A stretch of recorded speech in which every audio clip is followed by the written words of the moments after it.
क्या आपने कभी सोचा है कि जब इंसान हर दरवाजा खटखटा चुका हो, हर रास्ता बंद हो जाए, हर उम्मीद टूट जाए, तब भी एक शक्ति है जो कभी नहीं थकती, कभी नहीं सोती, कभी पीठ नहीं फेरती।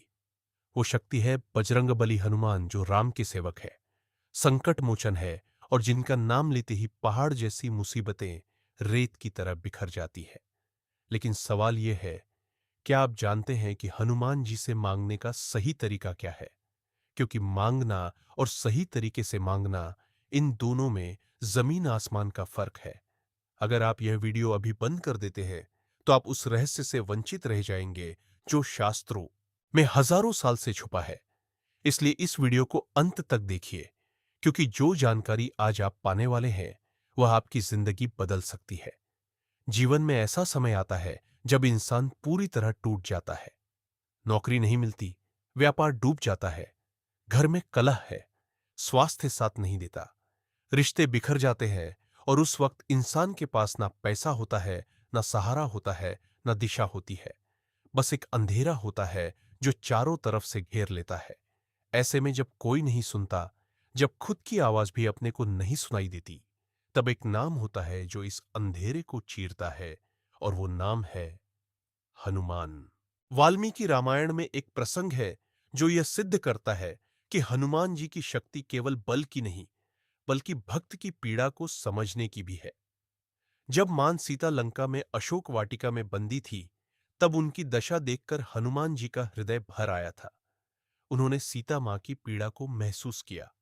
वे केवल संदेशवाहक नहीं थे, वे सच्चे अर्थों में दूसरे के दर्द को अपना दर्द मानने वाले थे। यही कारण है कि जब भी कोई सच्चे हृदय से हनुमान जी को पुकारता है, वे उस पुकार को अनसुना नहीं करते। श्रीमद् भागवत महापुराण में भक्ति के जो लक्षण बताए गए हैं, उनमें सबसे महत्वपूर्ण है आत्मभक्ति, यानी वह भक्ति जो दुख में की जाती है, जो व्याकुलता से निकलती है, जो आत्मा की गहराई से उठती है। भगवान श्री कृष्ण गीता में कहते हैं, चतुर्विधा भजन्ते माम जन सुकृतिनो, अर्जुना आरतो जिज्ञासुर, अर्थार्थी ज्ञानी च भर्तर शभा। अर्थात चार प्रकार के लोग मुझे भजते हैं आर, यानी दुखी व्यक्ति, जिज्ञासु अर्थार्थी, और ज्ञानी। इसका अर्थ है कि दुख में की गई भक्ति भी भगवान को स्वीकार है। और हनुमान जी, जो स्वयं श्री राम के परम भक्त है, वे तो विशेष रूप से आर भक्त की पुकार सुनते हैं। लेकिन अब बात आती है, मांगने का सही तरीका क्या है? क्योंकि बहुत से लोग हनुमान जी के सामने जाते हैं, हाथ जोड़ते हैं, और बस अपनी मांग रख देते हैं, और फिर जब मनोकामना पूरी नहीं होती, तो निराश होकर कहते हैं, भगवान ने नहीं सुना। लेकिन शास्त्र कहते हैं कि मांगने से पहले एक प्रक्रिया होती है, एक विधि होती है, एक भाव होता है जिसके बिना मांग अधूरी रहती है। सबसे पहले आती है समर्पण की भावना। हनुमान चालीसा में गोस्वामी तुलसीदास जी ने लिखा है, रामदूत अतुलित बलधामा, अंजनी पुत्र पवन सुत नामा। हनुमान जी राम के दूत हैं, और जब आप हनुमान जी के सामने जाते हैं, तो आप केवल हनुमान जी से नहीं, बल्कि स्वयं श्री राम तक अपनी बात पहुंचाते हैं। इसलिए जब भी हनुमान जी के सामने जाए, पहले यह स्वीकार करें कि आप असमर्थ हैं, आपके बस में नहीं है, और इसीलिए आप उनके चरणों में आए हैं। यह अहंकार का त्याग है, यह समर्पण है, और समर्पण के बिना भक्ति अधूरी है। रामचरितमानस के सुंदर कांड में हनुमान जी की भक्ति और शक्ति का जो वर्णन है, वह अद्भुत है। जब हनुमान जी लंका से लौटे और श्री राम को सीता मां का संदेश दिया, तब श्री राम ने हनुमान जी को गले लगाया और कहा, तुम मम प्रिय भरति समभाई, यानी तुम मुझे भरत के समान प्रिय हो। यह वो क्षण था जब हनुमान जी की भक्ति का फल मिला, और वह फल था प्रभु का आलिंगन। तो जब आप हनुमान जी से मांगते हैं, तो यह याद रखें कि वे स्वयं प्रभु राम के इतने प्रिय हैं कि आपकी हर बात राम तक पहुंचेगी। बस आपकी भावना सच्ची होनी चाहिए। अब यहां एक बहुत ही गहरी बात है जो शायद आपने पहले कभी नहीं सुनी होगी।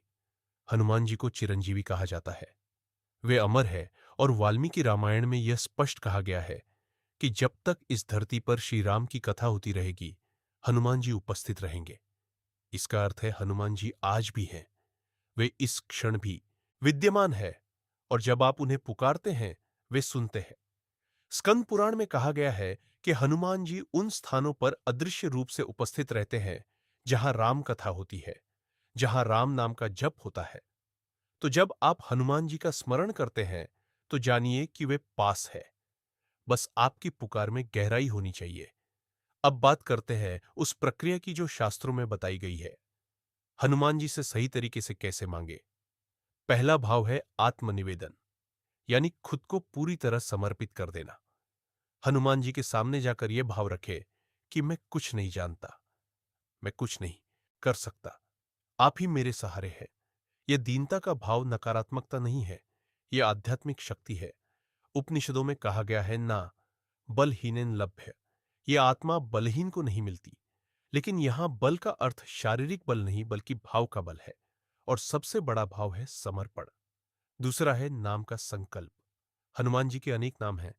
संकट मोचन, महावीर, पवन पुत्र, अंजनी सुत, केसरी नंदन, वायुपुत्र। इनमें से जो नाम आपके संकट के अनुरूप हो, उसका संकल्प पूर्वक जप करें। यदि आप किसी बड़े संकट में हैं, तो संकट मोचन हनुमान का नाम लें।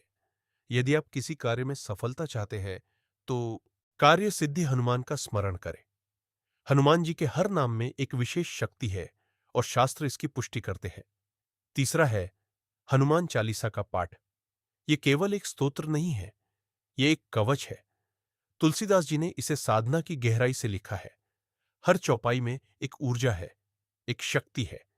जब आप हनुमान चालीसा का पाठ करते हैं, तो आप केवल शब्द नहीं बोलते, आप एक ऊर्जा क्षेत्र में प्रवेश करते हैं। वैज्ञानिक भी मानते हैं कि ध्वनि में शक्ति होती है, और हमारे ऋषियों ने तो हजारों साल पहले मंत्रों की शक्ति को जान लिया था। हनुमान चालीसा की एक एक पंक्ति आपकी रक्षा करती है, आपके जीवन में सकारात्मक ऊर्जा लाती है। चौथा है सेवा भाव। हनुमान जी को केवल मांगकर नहीं बल्कि उनके आदर्शों को जीकर भी प्रसन्न किया जा सकता है। रामचरितमानस में हनुमान जी का जो चरित्र है, वो सेवा का, त्याग का, समर्पण का चरित्र है।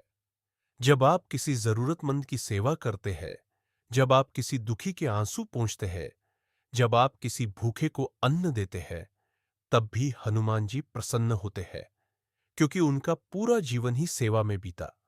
इसलिए जब आप हनुमान जी से कुछ मांगे, तो साथ में यह भी संकल्प लें कि आप भी उनके आदर्शों के अनुसार जीने की कोशिश करेंगे। अब एक ऐसी बात जो आपके रोंगटे खड़े कर देगी। हनुमान जी की शक्ति का सबसे बड़ा प्रमाण वो क्षण है जब उन्होंने सूर्य को ही निगलने का प्रयास किया था।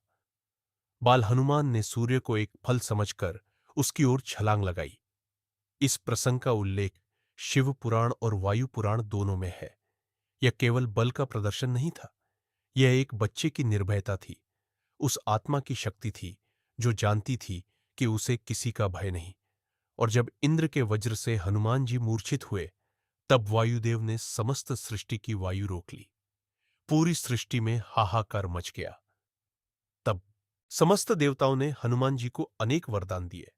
इसका अर्थ यह है कि हनुमान जी के पास वे सिद्धियां हैं, वे शक्तियां हैं जो किसी भी कार्य को संभव बना सकती है।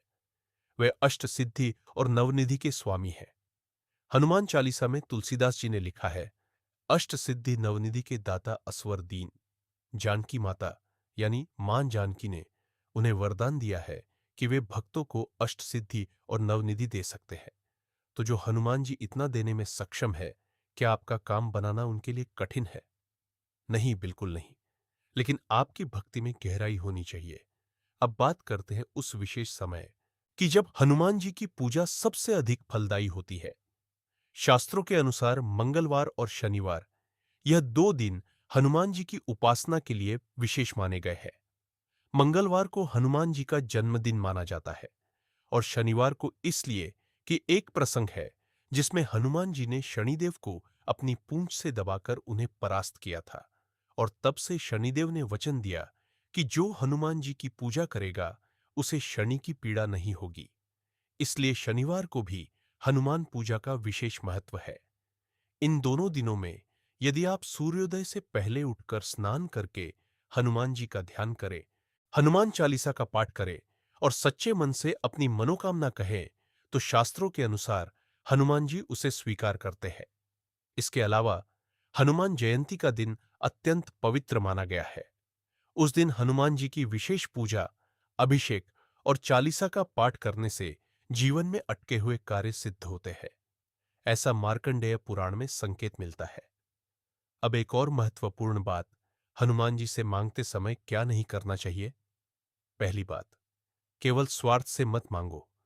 हनुमान जी केवल उन्हीं की सहायता करते हैं जिनका उद्देश्य सात्विक हो। यदि आपकी मांग किसी दूसरे को नुकसान पहुंचाने की है, यदि आपकी इच्छा में किसी का अहित है, तो वह स्वीकार नहीं होगी, क्योंकि हनुमान जी धर्म के रक्षक है। वे अधर्म का साथ नहीं देते। दूसरी बात, मांगकर भूल मत जाओ। बहुत से लोग हनुमान जी के सामने जाते हैं जब काम नहीं बनता, और जब बन जाता है तो उन्हें याद ही नहीं करते। यह कृतज्ञता है, और शास्त्रों में कृतज्ञता को बड़ा दोष माना गया है। इसलिए जब भी आपका काम बने, हनुमान जी का धन्यवाद करना ना भूलें। तीसरी बात, निराश मत होइए। हनुमान जी का मार्ग कभी कभी परीक्षा लेता है। जब रामायण में हनुमान जी लंका जा रहे थे, तब सुरसा ने उनका मार्ग रोका। मैनाक पर्वत ने विश्राम का आमंत्रण दिया। सिनिका राक्षसी ने उन्हें निगलने का प्रयास किया, लेकिन हनुमान जी रुके नहीं। वे हर बाधा को पार करते गए।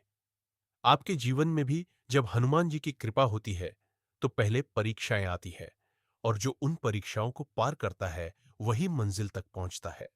इसलिए हार मत मानिए। और अब वह क्षण जो इस पूरे वीडियो का सार है। हनुमान जी से मांगने का सबसे गहरा रहस्य यह है कि उनसे मांगते समय आपका हृदय राम के प्रति भी भक्ति से भरा होना चाहिए, क्योंकि हनुमान जी स्वयं कहते हैं, राम काजू की इन्हें बिनु मोही कहा विश्राम। यानी राम का काम किए बिना मुझे विश्राम नहीं। वे राम के इतने अनुरागी हैं, राम के इतने समर्पित हैं, कि जो भी श्री राम का भक्त है, हनुमान जी उसकी सहायता करने के लिए सदा तैयार रहते हैं। इसलिए जब आप हनुमान जी के सामने जाए, तो पहले जय श्री राम बोले, राम नाम का स्मरण करें, और फिर हनुमान जी से मांगे। यह सबसे सरल और सबसे प्रभावशाली विधि है। रामचरितमानस में तुलसीदास जी ने लिखा है, जो सुमिरत सिद्धि हुई गणनायक, करबर बदन करहु अनुग्रह सोई बुद्धिरास, शुभ गुण सदन। यानी जो भी स्मरण करने से सिद्धि होती है, उनसे हम अनुग्रह मांगते हैं। यह भाव ही भक्ति की नींव है। हनुमान जी का चरित्र हमें यह सिखाता है कि जीवन में जब सब बंद हो जाए, तब भी एक रास्ता खुला रहता है, और वह रास्ता है भक्ति, वो रास्ता है समर्पण, वो रास्ता है सच्चे हृदय से पुकार। जब विभीषण लंका में थे, सब तरफ से टूटे हुए, अकेले, निराश, तब उन्होंने श्री राम की शरण ली, और श्री राम ने उन्हें अपना लिया।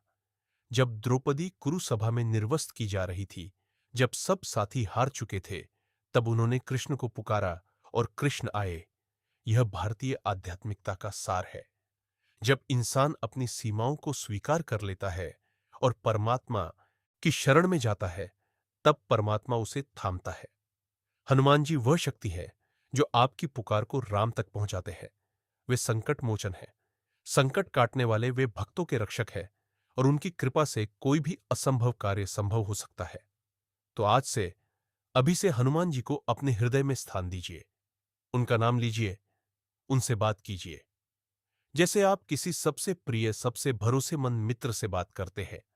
उन्हें अपना दर्द बताइए, अपनी परेशानी बताइए, लेकिन साथ में यह भी कहिए कि हे महावीर, जो आपकी इच्छा हो, जो श्री राम की कृपा हो, वही मेरे जीवन में हो। यह समर्पण, यह भाव, यही वह चाबी है जो हनुमान जी के हृदय का द्वार खोलती है। जीवन में काम न बने, यह परिस्थिति है, लेकिन हनुमान जी की शरण में जाना, यह आपका निर्णय है, और यह निर्णय ही आपकी जिंदगी बदल सकता है।